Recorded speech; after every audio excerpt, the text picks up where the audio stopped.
आत्मिक आनंद है क्या, पहले हम ये समझ लेते हैं। आत्मिक आनंद वह परम शांति परिपूर्णता की स्थिति है जहाँ आत्मा को अपने स्वरूप का बोध हो जाता है और वह कुछ भी पाने की आकांक्षा से मुक्त हो जाता है। सबसे बड़ी आकांक्षा क्या? हाँ बिल्कुल सही विचार, जैसे मैंने कहा वो सबसे बड़ा एक आप उससे परे हो जाओ जो नहीं हो सकते, क्योंकि ये पूरा निसंकल्प बनने का ही खेल है कि हम ऐसे ज्ञान को उपलब्ध हो, ऐसी स्थिति को उपलब्ध हो जहाँ हम निर्विकल्प निसंकल्प हो जाए, जहाँ सब कुछ खत्म हो जाए, जहाँ मैं, जहाँ दूसरे का देखना सब कुछ खत्म हो जाए, जहाँ सिर्फ हम ब्रह्म में विलीन हो जाए। ये हमारी आकांक्षा रहनी है, तो वो भी उस आकांक्षा से भी हम परे हो जाए। ठीक है, इसीलिए उसको कहा कि वो ज्ञान स्वरूप की अवस्था है जहाँ पे बिल्कुल शून्य हो जाता है सब। इसीलिए सबसे पहले अपने विचारों से परे, फिर विकारों से परे, विचार विकार वासना ये सब से परे हो, और तब जाके वही परम आनंद मिलेगा जो आपकी परिपूर्णता की स्थिति है। उसमें कोई आकांक्षा नहीं है। आज हम आकांक्षाओं में ही दुखी हो रहे, हर एक व्यक्ति अपनी आकांक्षाओं से ही दुखी है। जो भी आपका सवाल है आप लाइव में पूछ सकते हैं। यदि लाइव में मैं उसको नहीं ले रही हूँ तो आप मुझे कमेंट बॉक्स में इस एपिसोड के बाद डालिएगा, अभी नहीं डालिएगा, क्योंकि आज मैं जिस टॉपिक पे बात करना चाह रही हूँ मैं उसी टॉपिक पे ही बात करना चाहती हूँ। तो उसी पे ही हम चलते रहे, इधर उधर ना हो, भटके नहीं तो आनंद आपका भी खराब होगा, मेरा भी आनंद। तो इसलिए ये आनंद कौन सा है? कोई वस्तु से नहीं है पहला, ठीक है, किसी व्यक्ति या भावना से नहीं जुड़ा हुआ है। हम अपनी खुशी, अपना आनंद किससे जोड़ते हैं? कोई भी वस्तु से जोड़ते हैं, किसी भी व्यक्ति से जोड़ते हैं। हमारी जो अंदर भावनाएं किसी व्यक्ति विशेष से जुड़ी हुई है उससे जोड़ते हैं। मन से नहीं है, चेतना से अनुभव होता है, ये वो आनंद है। ये आनंद स्वरूप आत्मा की स्मृति में लौट जाना है। ठीक है, कौन सा? आनंद स्वरूप आत्मा की स्थिति में लौट जाइए।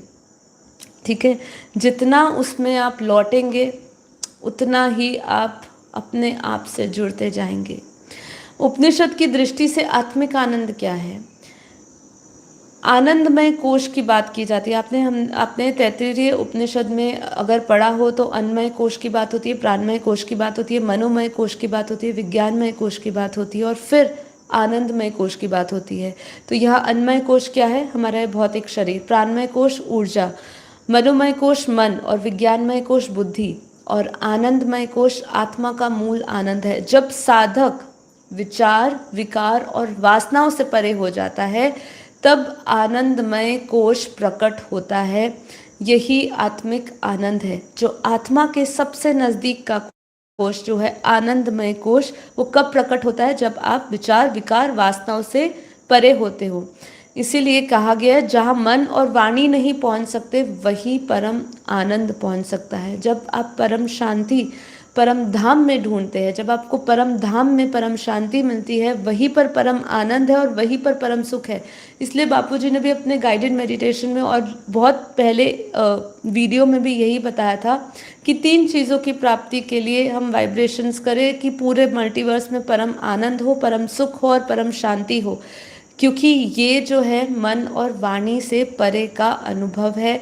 जब हम परम धाम में जाते हैं हम वाणी से परे हो जाते हैं, हम मन से परे हो जाते हैं, बुद्धि से भी परे हो जाते हैं। बुद्धि से जाते ज़रूर है क्योंकि अभी हम उस स्थिति में नहीं है कि हम निरसंकल्प या निराकार अवस्था को प्राप्त हो सके। अभी हमारा जो पुरुषार्थ है वो यही चल रहा है कि हम उस अवस्था का अनुभव कर सके। उस अवस्था तक उसकी अनुभूति कैसे होती होगी, उस समय हम आत्मिक स्थिति कैसे, आत्मा कैसा महसूस करती होगी।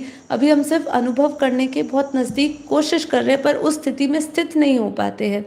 तो वो स्थिति तब बनती है जब मन का मौन आता है, जब वाणी से परे हो जाते हैं, जब आवाज़ से परे चले जाते हैं। इसलिए वो दुनिया क्या है? आवाज़ से परे है, तत्वों से परे है। परम तत्व परम प्रकाश की दुनिया है वो, और वही परम आनंद है। जिसका मन वहाँ स्थित हो गया वही उस अवस्था को प्राप्त हुआ है। भगवत गीता में भी आत्मिक आनंद के बारे में समझा रहे हैं। अध्याय नंबर 6 पे श्लोक नंबर 21 और 23 में क्या समझा रहे हैं कि यह आत्मा का ऐसा सुख है जो इंद्रियों से परे है, जो बुद्धि से अनुभव होता है, जिसे पाने के बाद कोई और इच्छा नहीं रह जाती है। वह योग युक्त आत्मा का अनुभव है, योग युक्त आत्मा का अनुभव है। इसलिए संसारिक सुख और आत्मिक आनंद का आपको डिफ्रेंशिएट समझना चाहिए, दोनों में अंतर क्या है, तुलना करते हैं। एक है सुख, सुख से भी ऊपर की वैसे अवस्था है आनंद, ठीक है। संसारिक सुख हम समझते हैं और आत्मिक आनंद समझते हैं। संसारिक सुख क्या है, वो इंद्रिय जन्य है, ठीक है। वो तात्कालिक आपको ज़रूर मिल सकता है। कोई भी चीज़ हमने प्राप्त करी, मान लो किसी वस्तु में आपका मोह है, किसी में अटैचमेंट है, और आपकी इंद्रियों ने उसका सुख का अनुभव किया, वो तात्कालिक सुख मिला आपको। लेकिन जो आत्मिक आनंद है वो आत्मजन्य है और शाश्वत है, वो अविनाशी है, इसीलिए उसको अविनाशी परम धाम कहा। इसलिए बापूजी ने कहा कि हम अविनाशी आत्मा, अविनाशी आनंद के लिए हमेशा खोजना चाहिए। आप इस धरती पर जब तक आनंद ढूंढोगे, वो आनंद हमेशा विनाशी ही होगा, वो संसारिक सुख खत्म होने वाला ही होगा, वो हमेशा राग द्वेष से जुड़ा रहता है। लेकिन जो आत्मिक आनंद होता है वो निर्विकार होता है, इसीलिए वो निर्विकार निरसंकल्प अवस्था की बात की जाती है। जब आत्मा से जुड़ती है, मतलब जब मनुष्य जीव एक आत्मा से जुड़ता है, स्वयं को आत्मा जानता है, तब वो राग द्वेष से नहीं जुड़ा होता है। लेकिन संसारिक सुख में हमेशा राग द्वेष होता है, बढ़ते ही वो खत्म हो जाता है। जैसे सुख बढ़ता है, संसारिक सुख में क्या होता है, कोई भी सुख आप ले लीजिए, कोई भी XYZ सुख ले लीजिए, ऐसा कोई संसार का सुख नहीं है जो हमेशा स्थायी रूप से आपको सुख ही देता रहे। कोई भी सुख लीजिए, वो कभी ना कभी पहले बढ़ेगा और बढ़ के फिर वो खत्म होगा ही होगा। लेकिन आत्मिक आनंद अनुभव होते होते और बढ़ता है, उसकी यही विशेषता है। आप ट्राई करके देखिए तो आपको पता चलेगा कि वो अनुभव जीने से व्यक्ति का कितने सारी परेशानियां खत्म हो जाती है।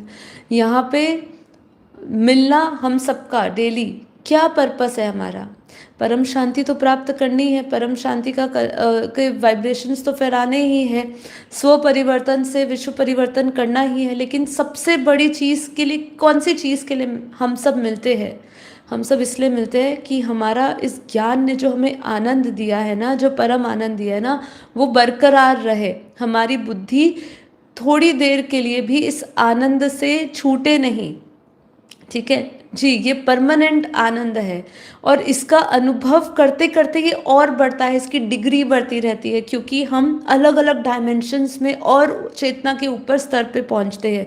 और चेतना के जब हम निम्न स्तर पे होते हैं और फिर जब हम उसके मध्यम स्तर पे पहुंचते हैं और फिर उच्चतम स्तर पे पहुंचते हैं, तो आपका डिग्री ऑफ जो आनंद होता है ना, वो धीरे धीरे धीरे धीरे इतना बढ़ जाता है कि फिर आपके इस परम आनंद की स्थिति को कोई छीन नहीं सकता है, ना कोई व्यक्ति, ना कोई घटना, ना कोई शोक, ठीक है। और ये बाहरी चीज़ों से होता है, जो संसारिक सुख होता है वो बाहरी चीज़ों से होता है, लेकिन आत्मिक आनंद वो भीतर की पूर्णता से होता है, जिसने भीतर को जान लिया। इसलिए हमेशा बोलते हैं ना कि बाहर जो है वो ही जंजाल है, अंदर तो कमाल ही कमाल है। अंदर अगर आपने अपने कमाल में उतर गए, अपने भीतर की पूर्णता में आप उतर गए, तो दुनिया की ताकत नहीं है कि आपकी भीतर के आनंद को छीन सके। बाहर की चीज़ें तो छीनी जा सकती है ना। आप सोचिए, कोई चीज़ आपको पसंद है, वो छीनी जा सकती है, प्रकृति छीन लेगी, इंसान छीन लेगा, या समय छीन लेगा आपसे, ठीक है। लेकिन भीतर की चीज़ों को कौन छीनेगा? आत्मा ने जिस आनंद की अनुभूति करी है, उसको तो ना प्रकृति छीन सकती है, ना कोई इंसान छीन सकता है। इनफैक्ट इसमें तो कोई ऊपर का, मतलब हम कहें ना कि इसमें तो भगवान भी बीच में नहीं आता है। एक बार आपने आनंद को जीत लिया, अपने परम आनंद को जीत लिया, पा लिया, तो उसके अंदर तो किसी का भी हस्तक्षेप नहीं होता है। तो इसीलिए आत्मिक आनंद अपेक्षाओं से रहित है, लेकिन संसारिक सुख जो है वो अपेक्षाओं से ही उत्पन्न होता है। संसारिक सुख मन के परिवर्तन से मिलता है। संसारिक सुख किससे? मन के परिवर्तन से मिलता है। मन ने आज किसी चीज़ के प्रति बदलाव ले आया, जिसमें उसने कुछ मन रख गया, उसका मन उस रस में डूब गया, तो उसका मन के परिवर्तन से उसने संसारिक सुख प्राप्त कर लिया। लेकिन आत्मिक आनंद, बहुत इंपॉर्टेंट बात कह रही हूँ, आत्मिक आनंद स्वरूप की पहचान से होता है अपने। तो आत्मिक आनंद का कैसे अनुभव करें? उपाय क्या है? पहला आत्मस्मृति, बार बार विचार करना पड़ेगा कि मैं ये देह नहीं हूँ, और इसका विचार, इसका अभ्यास और बढ़ाना होगा जिस हिसाब से आज की स्थिति बनी हुई है। हमें अपने इस शरीर को, इस देह को लाइट हाउस में बदलना पड़ेगा। अपने देह तो भी विनाशी है, मतलब तो भी हमें परम प्रकाश का कवच हमेशा पहन के रखना पड़ेगा, तो भी ये देह तो जलेगा ही जलेगा। लेकिन बापूजी ने कल की वीडियो में क्या कहा कि जिनको लाइट हाउस का वरदान मिला है या जिन्होंने ये आत्मज्ञान लिया है, उनको इस जलन का, इस आग का अनुभव नहीं होगा। क्यों? क्योंकि उनके पास 200 कला का परम प्रकाश होगा। जब महाकाल अग्नि होगी, जिसकी अग्नि का ताप अभी हमारी कल्पना के बाहर है, जिसका आपको कह सकते हैं एक ड्रिल दिया जा रहा है, जहाँ जहाँ पे आग लग रही है, जैसे कि ये विस्फोट हुआ जिसमें फिर से अग्नि के समान 1000 डिग्री टेम्परेचर था। सोचिए कि लोगों का मृतक शरीर नहीं प्राप्त हुआ, डीएनए सैंपल से करना पड़ा। सोचिए वो काल अग्नि कैसी होगी। वो काल अग्नि, या अगर आज हम न्यूक्लियर बॉम्ब की बात करें, अगर उसका भी विस्फोट होता है, उससे जो अग्नि जो धरती को 8000 बार समाप्त कर सके, कई बार उसका विनाश कर सके, ऐसी प्रचंड अग्नि होती है। तो सोचिए उसके अंदर देह के साथ मोह होना या देह का जलना, उसमें कितना दर्द हो सकता है। उसी को दर्द नहीं होगा जो आत्मा स्थिति में होगा, आत्म स्थिति में होगा, उसी को ही नहीं होगा। जो देह स्थिति में होगा वो जलना निश्चित है। इसीलिए जितना हो सके अभी से उसका पुरुषार्थ करिए। आपके पास खाली, वैसे ये साल बोला था बापूजी ने कि 2025 तक 1 साल है आपके पास पुरुषार्थ का। यदि हम कुछ परम शांति के वाइब्रेशंस लेकर आ सके, बदलाव लेकर आ सके, लेकिन यदि सूक्ष्म जगत में कुछ नक्की कर लिया है और यदि बदलाव नहीं लाया जा सकता है, तो कम से कम आप अपने आप को लाइट हाउस बनाइए, अपने आप का परिवर्तन करिए, अपने आप की रक्षा करिए, आत्मरक्षा करिए। तो दूसरा उपाय, एक तो आत्मस्मृति हो गया, दूसरा जितना हो सके योग और मौन रहने का अभ्यास करिए। जब विचार आपके शांत होंगे, आत्मा प्रकट होगी। अब विचार शांत कैसे किए जाए? विचार तभी शांत किए जा सकते हैं, जितना मर्जी मैं जितना और अध्ययन इसके ऊपर करती हूँ, इतना ही मुझे समझ आता है कि एक आत्मचिंतन ही है जो आपके सारे फालतू के जो आपके विचार चल रहे हैं, संकल्प चल रहे हैं, उसको पूर्ण विराम लगाता है। और धीरे धीरे आत्मचिंतन करते करते आपकी आत्मस्थिति बनती है। आप आत्मस्थिति में आत्मभाव में आते हो, साक्षी में आते हो। फिर आप किसी भी चीज़ को जज नहीं करते, अपने विचार, वासनाओं और विकारों से सबसे परे हो जाते हो, और तब आपके आनंद स्वरूप, आनंद कोश प्रकट होता है। और फिर आनंद कोश के समाप्त होते ही ज्ञान स्वरूप आपकी आत्मा प्रकट होती है। फिर आता है वैराग्य। तीसरा उपाय क्या है? वैराग्य। जब संसार की तृष्णा छूटती है, आत्मिक रस उभरता है। ठीक है, आप पूरे जितने भी 735 एपिसोड्स हो चुके हैं अब तक, आप देख लीजिए 735 एपिसोड में हर एक योग की स्थिति में हमने यही कोशिश करी होगी कि हम डिटैच हो जाए। संसार के ख्यालों से जितना हम मुक्त होंगे, उतना ही हम अपने भीतर उतर के आत्मा से जुड़ पाएंगे। इसीलिए सबसे बड़ा जो हमारा कारण है कि हम अपनी स्मृति में नहीं जा पाते हैं, आत्मिक स्थिति को प्राप्त नहीं कर पाते हैं, वही है मोह ममता। और उनसे वैराग्य लेना, उनसे छूटना ही, हमारी वो सारी तृष्णाएं छूट जाए, वो तभी संभव है जितना हम आत्मिक चिंतन करेंगे, तो ही आत्मिक रस उभर के आएगा। मतलब आपके अंदर जैसे किसी चीज़ को पाने की बहुत तीव्र जिज्ञासा हो जाती है ना, तो बस इतनी तीव्र जिज्ञासा हो जाए, बस अब मुझे वो आत्मिक आनंद एक बार तो ले ही लेना है इस जीवन में। ये जितनी भी श्वास मेरी बाकी है, उस श्वास को हर एक श्वास को मुझे उस आत्मिक आनंद को प्रकट करने में लगा देना है। और कोई अपेक्षा ना रखो, अगर रखनी भी है, इसलिए क्या कहा, अगर अपेक्षाएं करनी है, अगर अपने हर एक चीज़ को, वासनाएं को या किसी चीज़ को, विचारों को लगाना भी है, तो वो सिर्फ आत्मा को प्राप्त करने में, आत्मा की अनुभूति को करने में ही लगा दीजिए। ठीक है।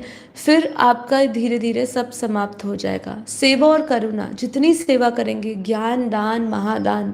कल बापूजी ने ये कहा ना कि प्रकृति असंतुलित क्यों है, लॉ ऑफ नेचर क्या था कि जितना हम ज्ञान दान करेंगे, जितना हम परम शांति के वाइब्रेशंस फैलाएंगे, तन मन धन सेवा। इसलिए मेरा थोड़े दिन पहले का एक यज्ञ के ऊपर जब हमने कहा था कि यज्ञ का क्या महत्व था और तन मन धन की सेवा करने का क्या महत्व ये किया गया, हमने शास्त्रों के अनुसार समझा था। बापूजी जो कहते हैं वो नहीं, हमने शास्त्रों की भाषा से समझा था, जिससे कि कोई उल्हाना ना दे कि ये क्यों कहा जा रहा है। पर ये ऐसी जो है व्यवस्था बनी गई थी, पूरे प्रकृति को संतुलन करने के लिए ही यज्ञ बना गया था, जिससे आप अपनी सेवा दिया करते थे। जितनी आपके पास यथाशक्ति है वो यथाशक्ति आप लगाते थे। जो धनवान होते थे वो धन की सेवा लगाते थे। जिनके पास बुद्धि थी, विवेक था, जिनके पास शास्त्रों का, वेदों का ज्ञान था, जिनको यज्ञ करने का ज्ञान था, तो वो यज्ञ में अपनी आहुति, अपना तन और अपना मन लगाया करते थे। किसी भी प्रकार से वो प्रकृति को देते थे, क्योंकि वो प्रकृति से प्राप्त कर रहे हैं। क्या प्राप्त कर रहे हैं? श्वास ले रहे हैं, खाना ले रहे हैं, सब कुछ ले रहे हैं। आप श्वास के बिना सोच नहीं सकते अपना जीवन ना। 1 मिनट के लिए वायु बंद हो जाए तो आप नहीं जी पाओगे ना। ये शरीर नहीं चल सकता है ना प्राण ऊर्जा के बिना। तो ऐसे ही आप सोचिए सेवा कितनी इम्पॉर्टेंट चीज़ है, कितना महत्व है उसका। करुणा, जब तक करुणा संवेदनशील आप नहीं होंगे तब तक आप दुनिया का कल्याण के बारे में नहीं सोच सकते। तो जब व्यक्ति स्व से ऊपर उठता है तो आनंद प्रकट होता है, और ये सेवा भाव से भी प्रकट होता है। आप करके देखिए, आप किसी व्यक्ति का जीवन बदल के देखिए। ये तो मेरा खुद का निजी अनुभव है। आप किसी भी एक दुखी आत्मा को परम शांति का योग बता कर देखिए, और अगर उसको परम शांति मिल रही है तो वो आपको कितना, मतलब कहते हैं वो आपको दुआओं में भी याद रखेगा, आपका आशीर्वाद भी देगा आपको, और आप तक सकारात्मक ऊर्जा उनकी आएगी। उनके सुख का जो आनंद उनको मिला है इस ज्ञान योग से, वो आपको इतनी संतुष्टि देगी, और साथ ही साथ आपका मन और शुद्ध होता जाएगा। आपको और प्रेरणा मिलेगी इस रास्ते पर चलने के लिए कि हाँ, मैंने कुछ ऐसा किया जो भौतिकता से नहीं जुड़ा हुआ है, जो अलौकिक आनंद और प्राप्तियों से जुड़ा हुआ है। फिर परम शांति योग करिए। ये एआई ही बता रहा है कि शास्त्रों द्वारा ये आत्मिक आनंद का अनुभव करना है तो परम शांति योग करिए। चेतना को दिव्य स्मृतियों से जोड़ देना होता है, वही परम शांति योग है कि हम उस परम स्थिति में जाए, परम धाम में जाए, परम प्रकाश अपने भीतर ले। आत्मिक आनंद के लक्षण क्या है? जब आत्मिक आनंद होगा तो आपको क्या होगा? मन बिल्कुल शांत होता, जैसे शांत झील होती है, एकदम झील की तरह परम शांत हो गए। समुद्र की तरह जो भीतर परम शांति होती है ना, आखिरी जो तले में होती है, उतनी शांति होगी। हृदय में गहराई से प्रेम और करुणा होगी। पर ये प्रेम कैसा होगा? इस प्रेम को हमेशा अटैचमेंट से मत जोड़िएगा। ये प्रेम जो होगा ये ऐसा प्रेम होगा जिसमें सबकी कल्याण की भावना है, लेकिन वो जो है वो किसी से जुड़ता नहीं है, बंधने वाला प्रेम नहीं होगा ये। ठीक है, ये कर्ता भाव में नहीं होगा, ये अकर्तापन में होगा। निष्काम भाव, अनकंडीशनल प्रेम होगा, जिसके अंदर कोई आप किसी के साथ कोई नियम कायदों के साथ नहीं बंध रहे हो। सिर्फ विश्व कल्याण की सेवा है आपके अंदर, विश्व कल्याण का भाव है आपके अंदर। ये आपके अंदर लक्षण होंगे। बिना कारण आप प्रसन्न रहेंगे।